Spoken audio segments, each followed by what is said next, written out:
जे नानाजी देशमुख कृषी संजीवनी प्रकल्प जो आहे त्या अंतर्गत सांगतात किंवा शून्य मशागत करा किंवा शक्य तेवढी जमिनीची कमी मशागत करा, तिला ढवळाढवळ हालू नका. आणि तुम्ही तो पण प्रयोग इथं केला. इथं बेडवर आता सध्या तुमचं टोमॅटो आहे, परंतु या टोमॅटोच्या आधी या बेडवर किती पिकं झाले? 2 पिकं झाले. 2 पिकं. बर, पहिलं कोणतं पीक झालं? शिमला मिरची. शिमला मिरची कधी लावली होती? जून मध्ये.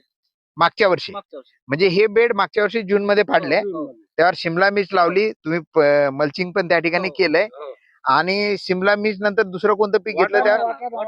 वाटाणा. तो कधी लावला होता? तो लावला होता सप्टेंबर मध्ये वाटाणा घेतलाय, म्हणजे दुसरं पीक झालंय. आता तुमचं दुसरं वर्ष सुरू झालं. दुसऱ्या वर्षामध्ये बेड तुम्ही तसेच ठेवले, मल्चिंग तशीच ठेवली आणि आता तुम्ही इथं टोमॅटो लावलेला आहे. ही कोणती व्हेरायटी आहे? आर्यमान सेमिनेची. याला कोणत्या प्रकारचे टोमॅटो येतात? म्हणजे गोलवाले का लांबुळे? कॅप्सूल वाले. बरं, हे कोणत्या मार्केटला चालतात?